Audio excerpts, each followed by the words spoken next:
All right, well, hello, welcome to another video by Fitness Technology Services. So today's video is going to be on troubleshooting and testing your Soul Treadmill incline motor.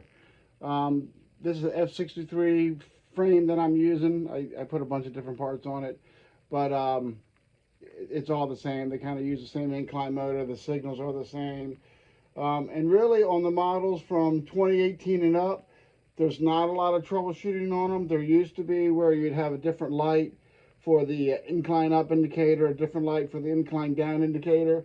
So on the newer models, because some of this stuff is more, I guess the word solid state, they don't necessarily have all the little LEDs on the controller.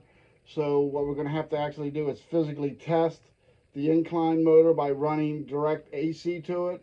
But first, I just want to get started with the video and the workout.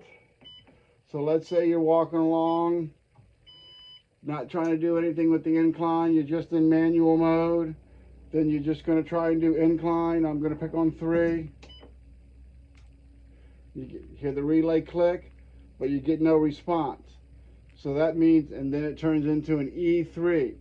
So when you heard that small relay click, that does mean that the console is sending a signal down to the lower controller. Now the problem is going to be between whether or not the lower motor controller or the incline motor itself is bad.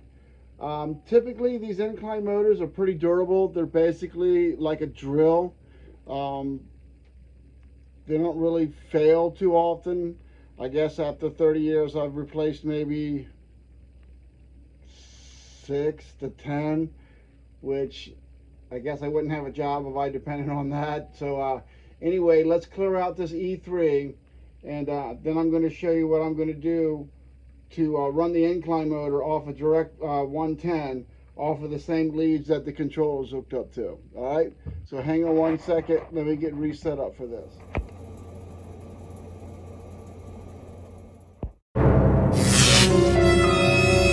All right, so on the next stage in this, we're going to have to hook up the AC motor directly to the AC wires. So make sure you have your unit turned off. I don't necessarily recommend this for everybody, but it's YouTube, so I get a lot of people that can do a lot of stuff. And I've had people ask me how to test their motor just to make sure it's not in the motor itself. Again, the motor is probably the most reliable part in any treadmill, so it's not impossible. I've replaced a few of them, but not many.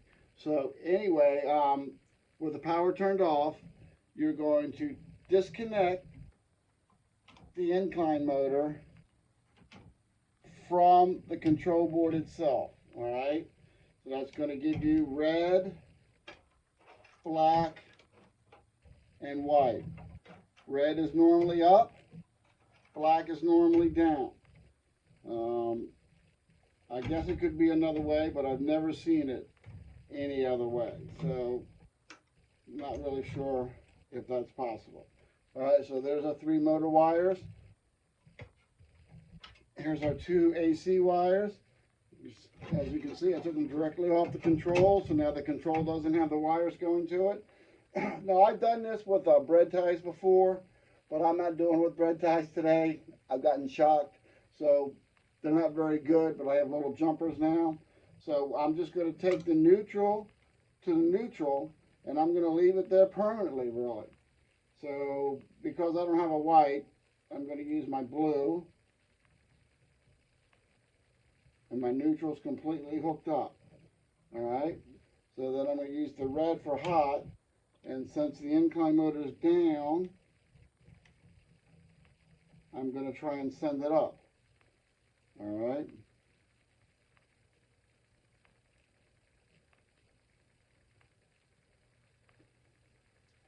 There's the hot wire right there.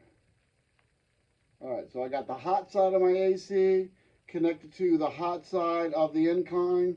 Basically, the red and black both are hot on the incline motor. One's up, one's down, okay? So I'm just going to turn it on, and since it's getting power, it should go up. Now, this might not be a good video for that, but it's definitely going up. Hopefully you can tell. I'm not going to let it go all the way up because I don't have the potentiometer hooked up into it. And I'm not sure if the screw would just run itself out. I'm just really trying to make sure that the incline motor works. Because don't forget, on the first half of the video, the relay clicked, so we believe the console is sending a signal, and we believe that the wire harness is working, or the signal wouldn't have got there. Alright, so the next thing we need to do, since we got it up, is I got to take it down. So this is the black wire from the incline motor itself, okay? So this should make it go down. This is the hot AC wire.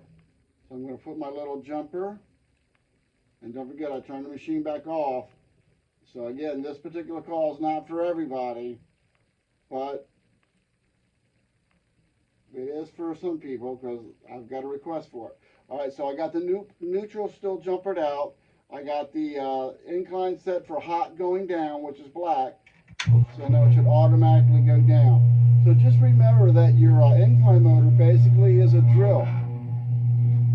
And instead of going forward and reverse, it just goes up and down. A drill works off of straight AC also. So that's really all I have for this. I just kind of wanted to go over that because I have gotten a couple requests for that. I guess it would be better if you had some jumpers. But be careful doing this.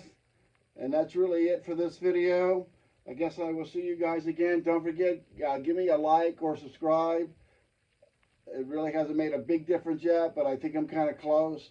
So if you can, support me anyway. If you can, go to my website, Fitness Parts Pro, and buy some parts from me. So I'll see you again shortly, and I guess that's it. All right? Find the parts you need for your exercise equipment. So we're not only going to provide parts for you guys, but we're also going to provide videos so you can see how to install your part after you buy it. You may look at some of the videos first and find out that you don't even need a part, or you may order the wrong part from someone. So sometimes the videos on how to install things can give you an idea of what you actually need. I'm also going to do videos on how to adjust belts and rollers. I've been doing this for about 25 years now, and I started about a year and a half ago on YouTube doing some of the self-help rollers, motors, things like that. And so then I decided to start this website to sell the parts so that I can match the parts up with the videos, just to make it a little bit easier for you to really install them. So if I can be of any service to you guys, please don't hesitate to give me a call, and you can email when you call me at my number or link below. Thank you very much.